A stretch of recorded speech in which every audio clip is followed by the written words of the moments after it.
Hello, everybody. Welcome to the practical file analysis or writing the practical file video. So, in this video, I'm going to state about the new FFI, which is a new personality inventory जो कि किसने develop किया है, Costa and मैक्रे ने. तो हम लोग इस प्रैक्टिकल में इस फाइल को कैसे लिखेंगे, how will write the introduction, how we will write the methodology, result and interpretation and all. So यहाँ पे हम समझेंगे. So, before writing the practical, what we will do is we first start with the aim. So here is the aim of the inventory is to assess the personality of the testee by using new FFI developed by Macrae and Costa. तो Costa and मैक्रे भी बोल सकते हैं, मैक्रे and Costa भी बोल सकते लिख सकते हैं. तो फिर हम लोग इंट्रोडक्शन, एम के बाद इंट्रोडक्शन लिखते हैं. इंट्रोडक्शन में हम क्या करते हैं, पहले हम पर्सनालिटी को यहाँ पे डिफाइन करेंगे. So what is personality? Personality is the dynamic organisation within the individual of those psychophysical system that determine characteristic behavior and thoughts. तो यहाँ पे मैंने एल्पोर्ट की डेफिनेशन जो कि 1961 की थी, मैंने यहाँ पे पहले स्टेट किया. तो अगर आप कोट करते हो with the psychologist and date, so it is very good, मतलब बहुत अच्छा माना जाता है. So I have written in the first. और उसके बाद मैंने समझाया कि कैसे ये डायनामिक ऑर्गेनाइजेशन कहा जाता है पर्सनालिटी को अकॉर्डिंग टू एल्पोर्ट. और फिर पर्सनालिटी के जो और भी डेफिनेशंस और जो सम कंपोनेंट्स एंड फैक्टर्स हैं, मैंने उसको भी एक्सप्लेन किया. And personality is what? Personality is unique patterns of thoughts, because we everybody is very unique and different in everything, in behavior, in personality. So personality is a whole thing about any person, how the person behave, how the person talk, how the person is wearing, how the person is perceiving everything. So personality is very unique to the everybody. So I have written here the another perspective of the personality. And then I have written the characteristic of personality, की personality कैसे होती है, consistent भी होती हैं sometimes, और psychological physiological जो होते हैं वो सारी चीज़ें, और affects and behavior and actions जो होते हैं characteristic, मैंने उसको लिखा. एंड हाउ पर्सनैलिटी डेवलप्ड, तो मैंने इसे बहुत शॉर्ट में लिख दिया है. और पर्सनैलिटी के जो टाइप्स हैं, ठीक है, type A personality, type B personality, type C personality, मैंने इसको भी लिखा है कि टाइप ए पर्सनैलिटी कैसे होते हैं. जो टाइप ए पर्सनैलिटी के जो लोग होते हैं, he is very competitive in nature and achievement oriented होते हैं. उन्हें अपने सारे काम को परफेक्शनली करने में बहुत परफेक्शनिस्ट होते हैं काफ़ी ज़्यादा, कि मुझे काम बहुत अच्छे से चाहिए. और इम्पेशेंट भी होते हैं, उनके पास पेशेंस ज़्यादा नहीं होती. और क्योंकि वो अपने काम को काफ़ी ज़्यादा अच्छे से करना चाहते हैं, तो वो स्ट्रेस्ड और एग्रेसिव भी हो जाते हैं अगर उन्हें उन पे रिजल्ट ना मिलता है तो. और टाइप बी पर्सनैलिटी उसके बिल्कुल अपोजिट होते हैं, यानी कि वो स्ट्रेस ज़्यादा नहीं लेते.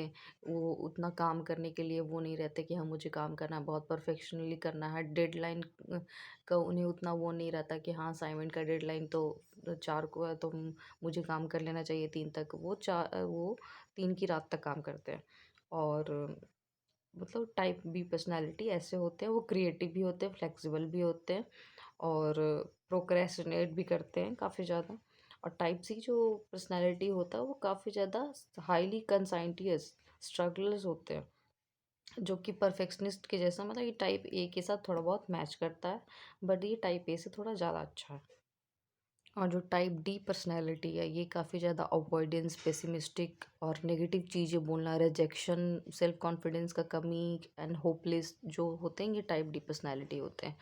और फिर मैंने Myers Briggs personality type indicators भी बताया, जिसमें introversion, extroversion, sensation, intuition, thinking, feeling, judging, perceiving, ये सारी चीज़ों को मैंने एक्सप्लेन किया यहाँ पे, कि कैसे इंट्रोवर्टेड, जो इंट्रोवर्शन पर्सनैलिटी होती है वो कैसी होती है, वो किस तरह के बिहेवियर शो करती है, और जो एक्सट्रोवर्टेड होते हैं वो किस तरह के शो करते हैं. और जो एक्चुअल कंटेंट है न्यू एफएफआई का, ठीक है, वो मैंने यहाँ लिखा है. The 5 factor model of personality यहाँ लिखा है, जो 5 डोमेन्स क्या क्या होते हैं, जो कि हम लोग ओशियन से भी समझते हैं, ठीक है. जैसे कि openness, conscientiousness, extroversion and agreeableness and neuroticism. तो यहाँ पे मैंने सारे डोमेन, जो पांचों डोमेन है, उसको मैनुअल से लिख के, मतलब देख के अच्छे से लिखा है, समझाया है यहाँ पे। न्यूरोटिसिज्म पर्सनालिटी कैसी होती है, वो काफ़ी ज़्यादा थोड़े सैड और फियर और एम्बेरसमेंट, एंगर, गिल्ट, मतलब जो नेगेटिव इमोशंस होते हैं वो ज़्यादा शो करते हैं।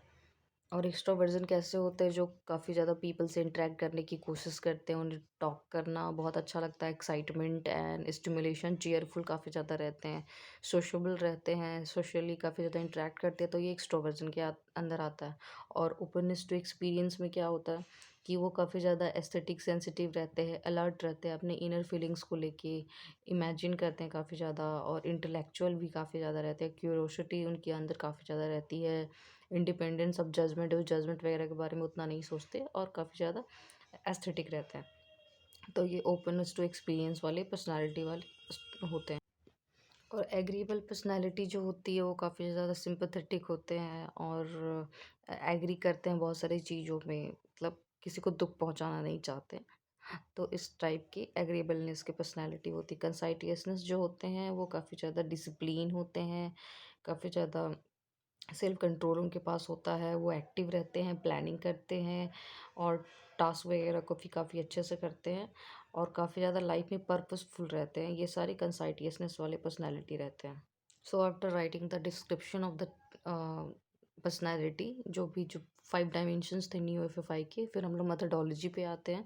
तो हम लोग यहाँ पे डिस्क्रिप्शन लिखेंगे कि new F F I 60 items है इसके अंदर, और ये सेल्फ एडमिनिस्ट्रिंग इंस्ट्रूमेंट्स और इन्वेंट्री है। और इसके अंदर टोटल 5 ऑप्शंस रहते हैं, जो कि स्ट्रांगली डिसएग्री, फिर डिसएग्री, फिर न्यूट्रल, फिर एग्री, फिर स्ट्रांगली एग्री। तो ये पांचों में से जो भी स्टेटमेंट में जो अच्छा लगता है हम उसको यहाँ पे टिक करते हैं। यहाँ पे जो इम्पोर्टेंट पॉइंट है डिस्क्रिप्शन ऑफ द टेस्ट में, कि अगर टेस्टी 10 से ज़्यादा आइटम को छोड़ देता है, ठीक है, तो हम उस टेस्ट को इनवैलिड समझेंगे और उसको हम लोग कंसिडर नहीं करेंगे। तो आपको ध्यान देना है कि टेस्टी ने 10 से ऊपर क्वेश्चन छोड़े तो नहीं है, अगर छोड़े तो उन्हें कंप्लीट करने के लिए कहिए। फिर हम लोग न्यूरोटिसिज्म की, फिर मैंने यहाँ पे लिख दिया है कि कौन कौन से क्वेश्चन न्यूरोटिसिज्म के अंदर है, कौन कौन से क्वेश्चन एक्स्ट्रोवर्जन को मेजर करता है, कौन सा ओपननेस को, कौन सा एग्रीएबलनेस को, कौन सा कंसाइटियसनेस को। तो क्वेश्चनर के पीछे ही, मतलब न्यूरोटिसिज्म का एक कॉलम बना हुआ है, एक एक्सट्रोवर्जन का, एक ओपननेस का, एक कंसाइटियसनेस का, और यहाँ पे सब सारे आंसर्स को मतलब टिक करना है। तो यहाँ पे मैंने लिखा है कि स्कोरिंग भी उसका ऐसे ही होता है कि सारे कॉलम्स को मैं हम ऐड करते हैं। फिर मैंने सोशियोटोमिग्राफिक वेरिएबल लिखा टेस्टीज़ के बारे में, फिर मैंने मटेरियल्स में क्या क्या लिया, मैनुअल, क्वेश्चनर, पेंसिल, इरेजर, ये सब लिखा। फिर प्रिकॉशंस मैंने क्या क्या किए, कि मैंने इंस्ट्रक्शन काफ़ी अच्छे से दिए, इन्वायरमेंट को सूद रखा, अंडरस्टैंड किया आइटम्स को, और रिस्पोंडेंट को भी क्लियरली एक्सप्लेन किया। उसके बाद हम लोग प्रोसीजर के अंदर आ जाएंगे, जिसमें अरेंजमेंट लिखेंगे कि अरेंजमेंट हमने क्या क्या किया, रेपो एस्टेब्लिश्ड की। फिर इंस्ट्रक्शन देंगे कि टेस्टी को, कि ये एक सेल्फ एडमिनिस्ट्रेट टेस्ट है, और इसमें 60 आइटम्स होते हैं, और इसमें टोटल 5 ऑप्शंस होंगे आपको, जो कि स्ट्रांगली डिसएग्री, ये सारी चीज़ें जो है, ये आपको किसी मतलब पाँचों में से किसी एक पे चूज़ करना होगा किसी भी स्टेटमेंट को आंसर करने के लिए।